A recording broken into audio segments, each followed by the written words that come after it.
नमस्कार. कालच्या दिवसाची नोंद या नागपूर शहरात एका दुर्दैवी घटनेने घेतली. तशीच आजच्या दिवसाची देखील नोंद ही एका दुर्दैवी घटनेमुळे ही घेण्यात येईल. खरं म्हणजे अनेक अधिकारी येतात या शहराने चंद्रशेखरांपासून तर अश्विन मुदगलांपर्यंत अधिकारी बघितलेत. परंतु गमतीदार दृश्य असं आहे की रिॲलिटी वर्सेस परसेप्शन याची लढाई ही सुरू आहे. एकीकडे सत्यामध्ये काहीतरी वेगळंच आहे, दुसरीकडे कुठेतरी आभासी चित्र उभं झालेलं आहे. एकीकडे सत्य काहीतरी वेगळंच बोलत आहे आणि दुसरीकडे सोशल मीडियाच्या माध्यमातून काहीतरी नवीन उभं करण्याचा प्रयत्न होत आहे. या शहरामध्ये, या शहराच्या इतिहासात दोन अत्यंत वरिष्ठ आणि जबाबदार अधिकाऱ्यांच्या वागणुकीमुळे, बेकायदेशीर कृत्यामुळे, तसेच सत्ता आणि पदाचा गैरवापर, मला जसं वाटेल तसं मी करील या पद्धतीने केल्यामुळे आजचा दिवस हा उजाडलेला आहे.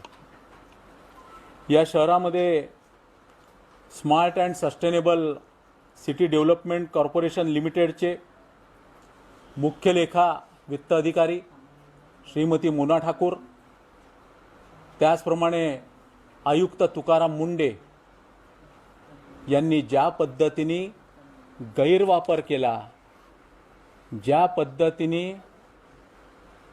या शहरातील पब्लिकचा मनी, जनतेच्या पैशासोबत खिलवाड केली, त्याचप्रमाणे या शहरातील या दोन अधिकारी यांनी नियमाची तोडमरोड करून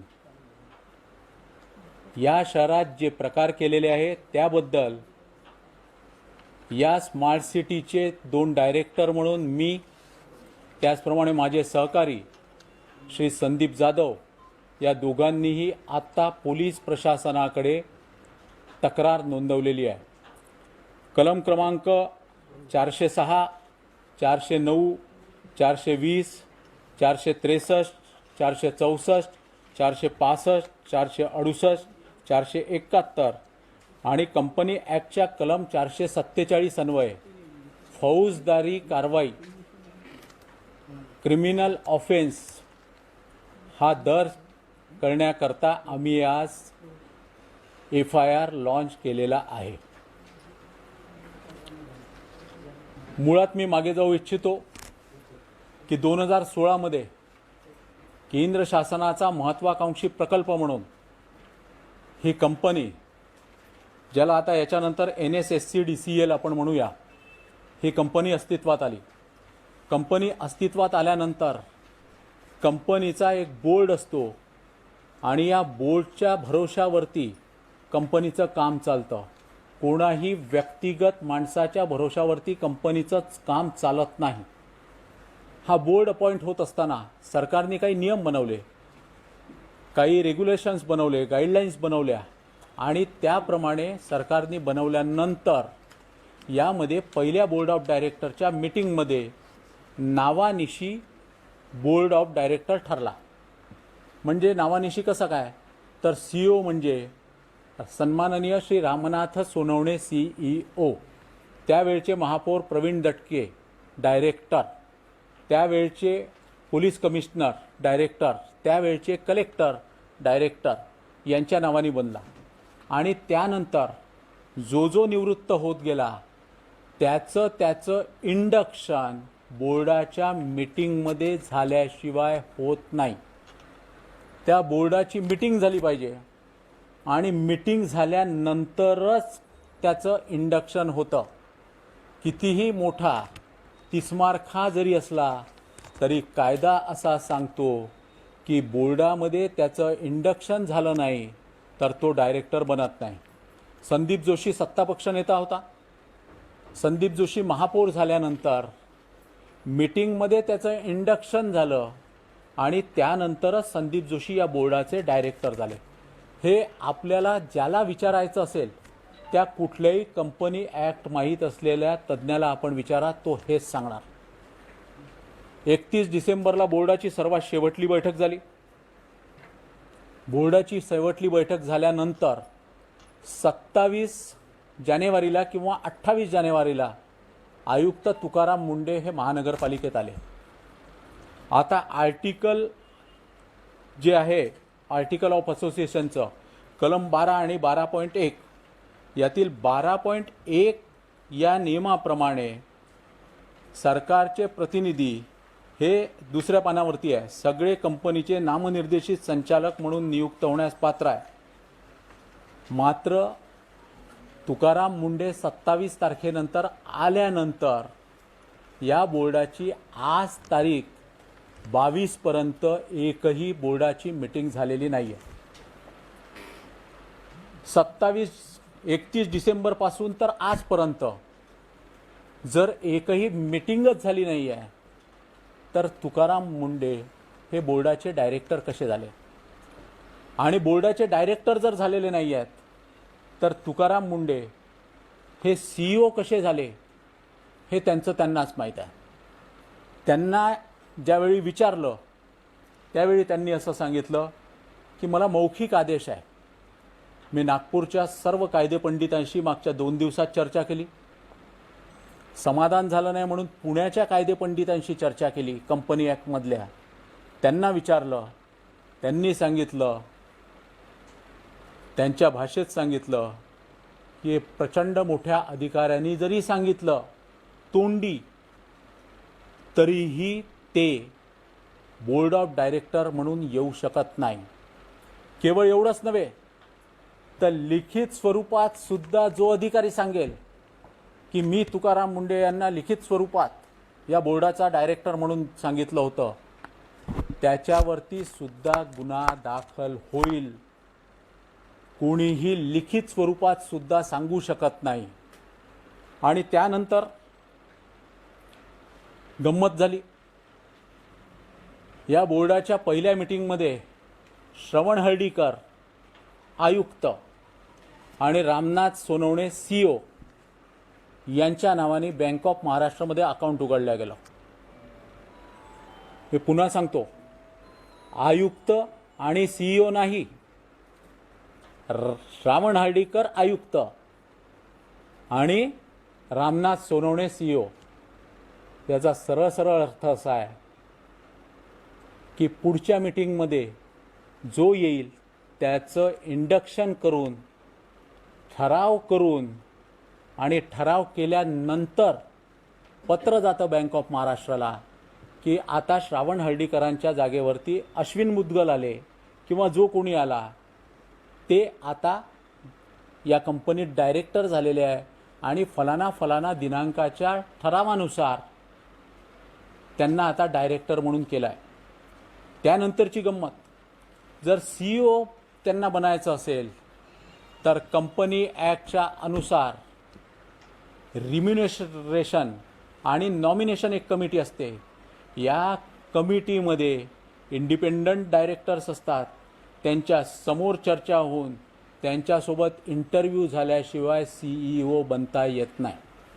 मग सन्माननीय तुकाराम मुंडे हे या स्मार्ट सिटीचे डायरेक्टर कसे झालेत आणि CEO कसे झालेत हा सर्वात मोठा क्वेश्चन मार्क या ठिकाणी.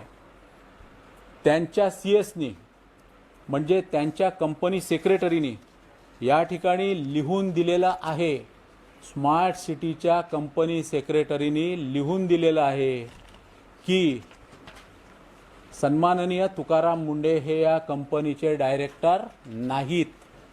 त्यांनी हेही लिहून दिलं आहे की सन्माननीय तुकाराम मुंडे हे कंपनीचे CEO देखील नाहीत। आता बँकेतल्या अकाउंटची गंमत की या ठिकाणी बँकेमध्ये पहिल्यांदा मी जसं म्हटलं हार्डीकर आणि हे होते, त्याच्यानंतर कंपनीच्या CFO म्हणून त्या ठिकाणी मुना ठाकूर या झाल्या। मुना ठाकूर यांना ठराविक पॉवर्स दिलेले होते आणि त्यानंतर त्या ठिकाणी बँकेच्या अकाउंट NMCचं बँक ऑफ महाराष्ट्र म्हणजे कंपनीचं अकाउंट NMCचं बँक ऑफ महाराष्ट्र या ठिकाणी उघडण्यात आलं। हे पहिल्यांदा 2016 मध्ये उघडण्यात आलं। त्याच्यानंतर मुख्य वित्त अधिकाऱ्यांना म्हणजे कॅफोला कंपनीचे महाराष्ट्र बँकेच्या NMCच्या शाखेचं खातं वापरण्याचा अधिकार नव्हता। तो फक्त होता रामनाथ सोनवणे CEO आणि जसं हर्डीकर गेले तर हर्डीकरांनंतर मुदगलानंतर वीरेंद्र सिंगांनंतर अभिजित बांगर आणि हे तिघेही हार्डीकर गेल्यानंतर याचे डिटेल्स मी दिलेले आहे।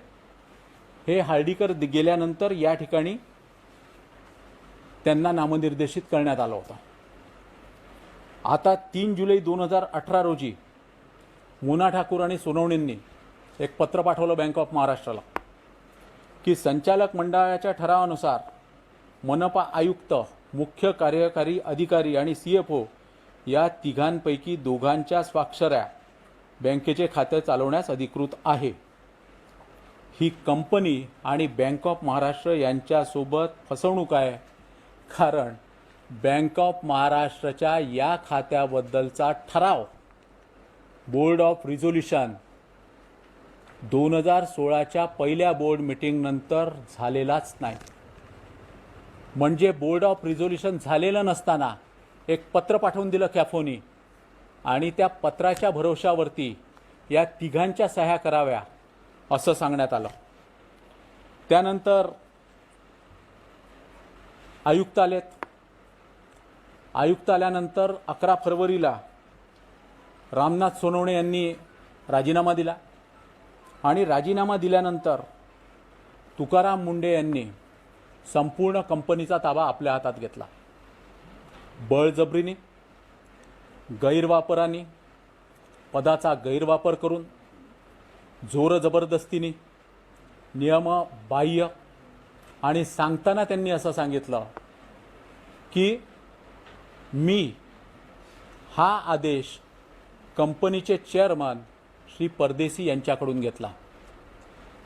त्या बाबतीत मी परदेशी यांना मेल देखील टाकलेला आहे। बोर्ड ऑफ डायरेक्टर आम्ही 6ही डायरेक्टर्सनी मिळून मेल्स या ठिकाणी टाकलेले आहे, त्यांना त्याच्याबद्दल विचारलेलं आहे। दुर्दैवाने त्यांचं अजूनही उत्तर प्राप्त नाही।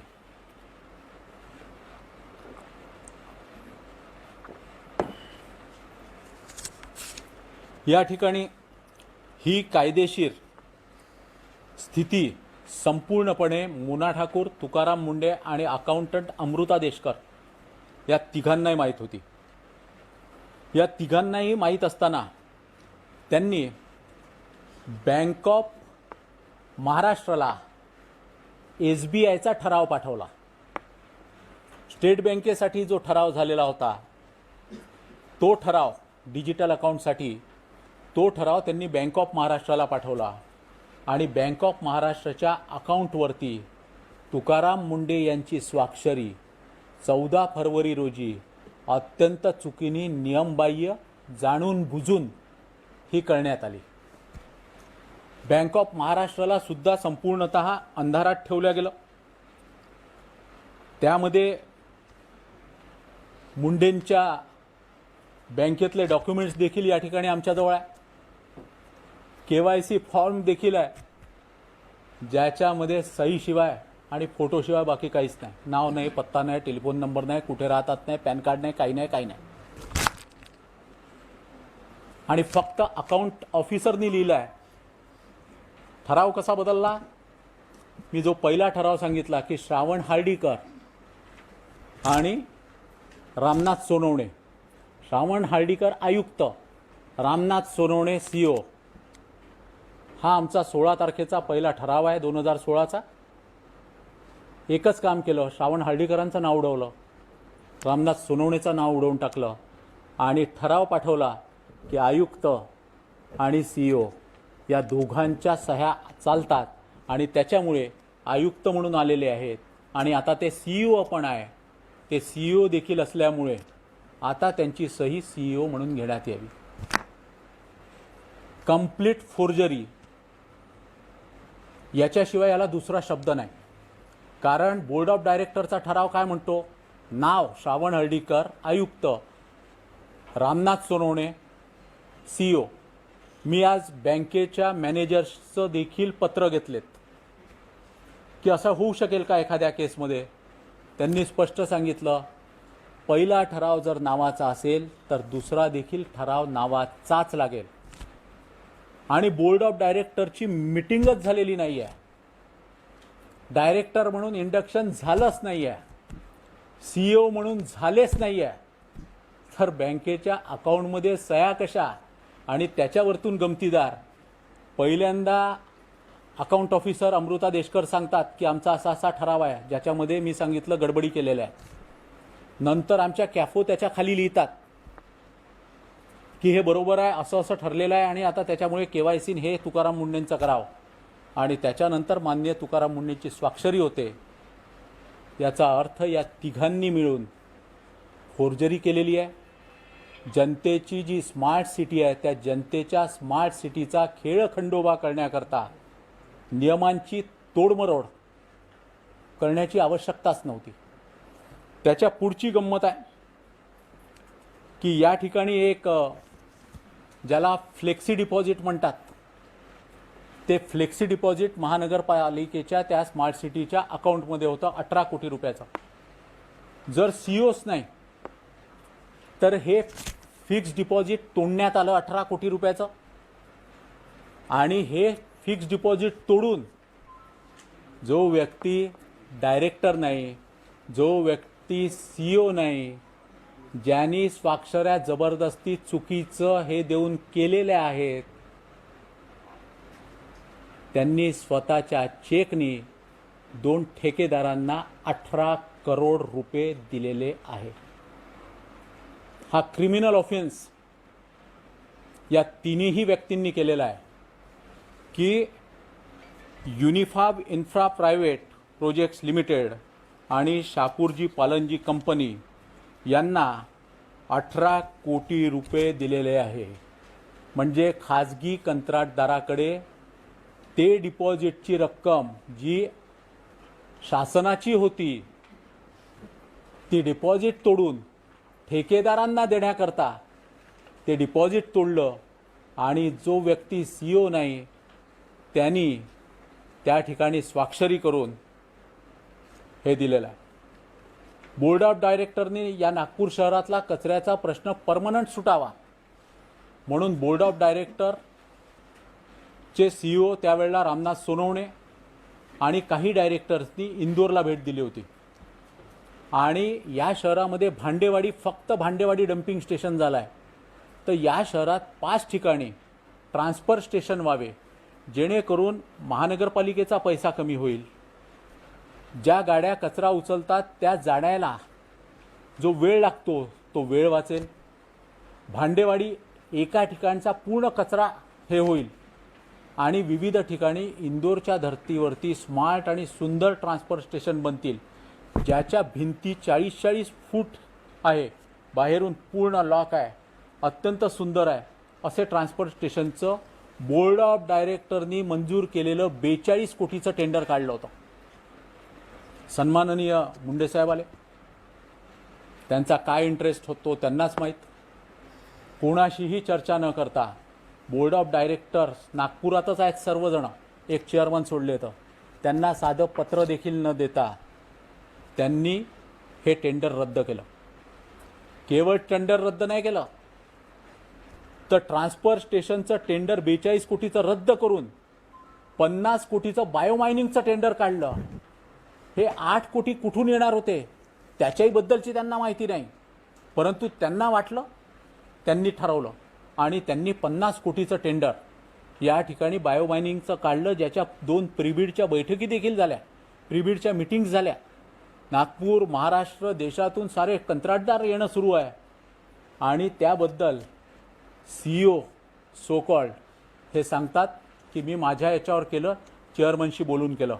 मी मगाशी जसं म्हटलं, चेअरमनशी बोलून देखील चेअरमनच्या रिटर्न ऑर्डरप्रमाणे सुद्धा त्यांना हे काढायचा अधिकार नाही. हे सर्व असताना त्यांना ज्या वेळेला म्हटलं, आमच्या CSनी म्हटलं की बाबा तुम्ही तोडडी ऑर्डरवर चालत नाही. या ठिकाणी घिये नावाचे एक अधिकारी होते. त्या घियेंना एकदा त्यांनी तोंडी ऑर्डर दिला आणि तोंडी ऑर्डर दिल्यावर घिये असं म्हणाले की बुवा, म्हणजे सोनवणेंनी मला ओरल सांगितलं होतं, त्यांच्या हिशोबाने मी केलेलं आहे. तर त्यांनी सांगितलं, सोनवणेंनी जर तोंडी ऑर्डर तुला दिल्या की विहिरीत जाऊन जीव दे, तर तू देशील का? मग चेअरमननी त्यांना तोंडी जर ऑर्डर दिल्या असतील तर एवढ्या मोठ्या कंपनीच्या याच्यामध्ये व्यवहार करण्याचे आदेश हे तोंडी ऑर्डरच्या भरोशावर तुकाराम मुंडेंसारखा अधिकारी या अधिकाऱ्यांनी स्वीकारले कसे आणि त्यामागचा हेतू काय होता, हा सर्वात मोठा यक्ष प्रश्न या ठिकाणी आहे. हे होत असताना मी मागे देखील म्हटलं, एक पत्र दिलं होतं, त्या पत्राला अजूनही उत्तर नाही की हा स्मार्ट सिटीचा प्रकल्प गुंडाळण्याचं संपूर्ण प्लॅनिंग त्यांनी केलेलं आहे. स्टाफ कमी करणं सुरू केलेलं आहे. ज्या ठिकाणी बोर्ड ऑफ डायरेक्टरमध्ये अपॉइंटमेंट अथॉरिटी जर बोर्ड ऑफ डायरेक्टर आहे, तर टर्मिनेट करण्याचा किंवा काढण्याचा अधिकार हा तुकाराम मुंडेंना नाहीच. CEO असते तरी नव्हता, परंतु तरीही त्यांनी जबरदस्ती या ठिकाणी अप्रेझल तयार करायचं सांगितलं. आणि आश्चर्य वाटेल की HR डिपार्टमेंट याच्यात कुठेच नाही आहे. हे तयार केलं आमच्या CFO सन्माननीय मोना ठाकूर मॅडम यांनी. या कन्स्पिरसीमध्ये मुंडे साहेब, मोना ठाकूर आणि अमृता देशकर हे तिघंच आहे. आणि यांच्या माध्यमातून या ठिकाणी टर्मिनेशन करण्यासाठी जे टर्मिनेट झालेत, HR पॉलिसीप्रमाणे 1 महिन्याची नोटीस देण्याची गरज आहे, ती देखील दिली नाही. कोविडच्या काळामध्ये काढलं, ज्या ठिकाणी पंतप्रधान नरेंद्र मोदी आणि मुख्यमंत्री उद्धव ठाकरे म्हणत होते की कोविडमध्ये कमी करू नका, त्यावेळी स्मार्ट सिटीमध्ये आजपर्यंत जवळपास 13 ते 15 लोकांना काढून फेकलेलं आहे. हे सन्माननीय मुंडेंचं सो कॉल्ड CEO म्हणून कृत्य आहे.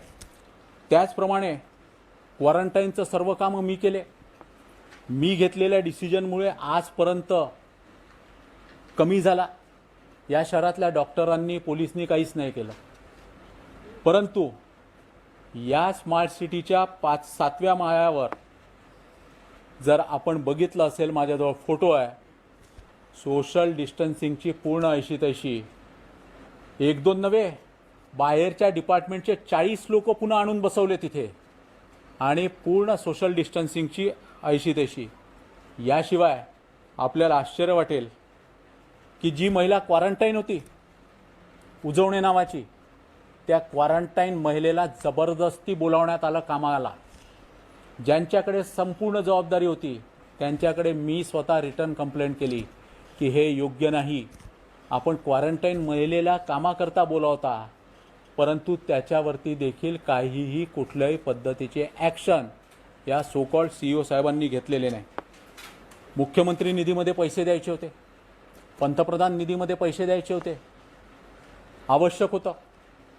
आणि आवश्यक असताना कर्मचाऱ्यांना न विचारता कर्मचाऱ्याच्या अकाउंटमधून पैसे काढा हे ना पंतप्रधानांनी सांगितलं ना मुख्यमंत्र्यांनी सांगितलं, परंतु CFOनी डायरेक्ट ऑर्डर काढला आणि सर्व कर्मचाऱ्यांच्या पगारामधून 2,500 रुपये मुख्यमंत्री निधीला वळते केले.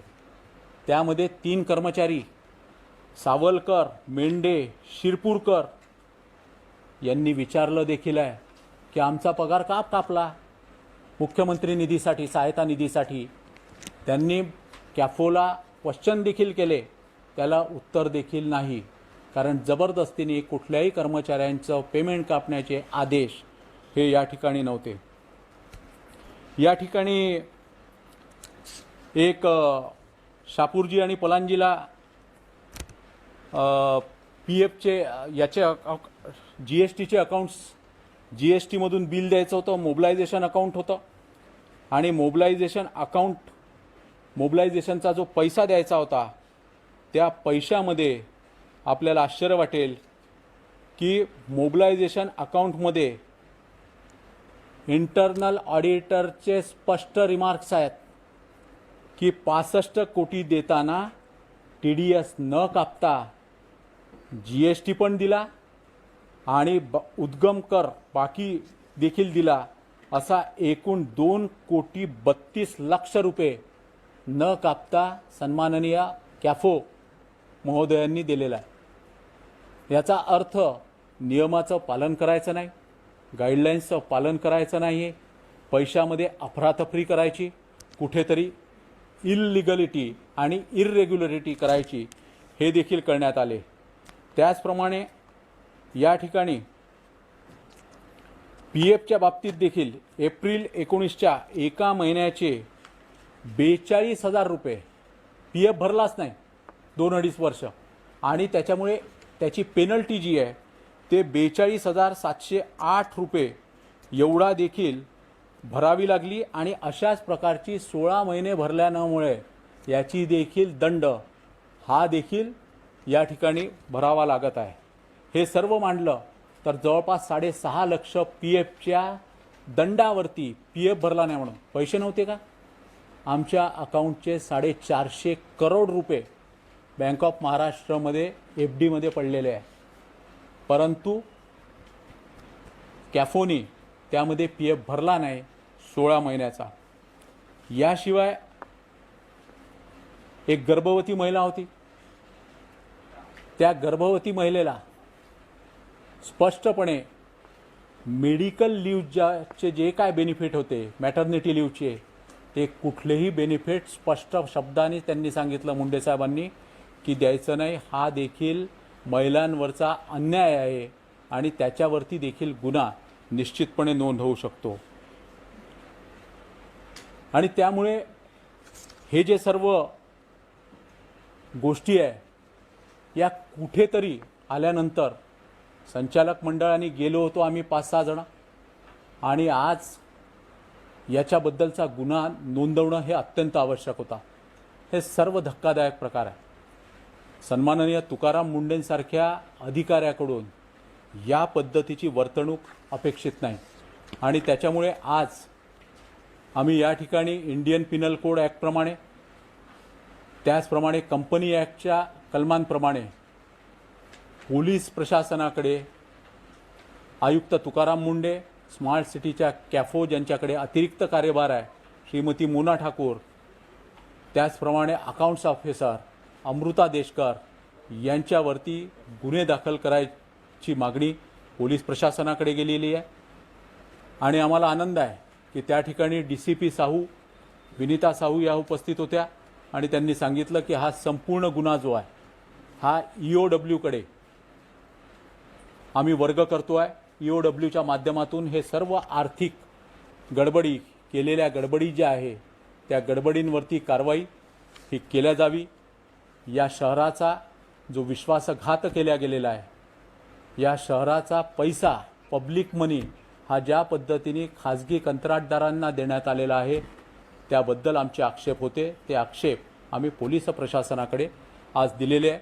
याशिवाय आज एक ईमेल चेअरमनला केलेला आहे। याच त्यांना स्पष्ट सांगण्यात आलेलं आहे की जोपर्यंत पुढची बोर्ड ऑफ डायरेक्टरची मीटिंग होत नाही तोपर्यंत कुठल्याही पद्धतीचे आर्थिक व्यवहार, कुठल्याही पद्धतीचे धोरणात्मक व्यवहार सो कॉल्ड CEO यांनी घेऊ नये, या पद्धतीचं देखील मेल एक सन्माननीय चेअरमन यांना केला आहे।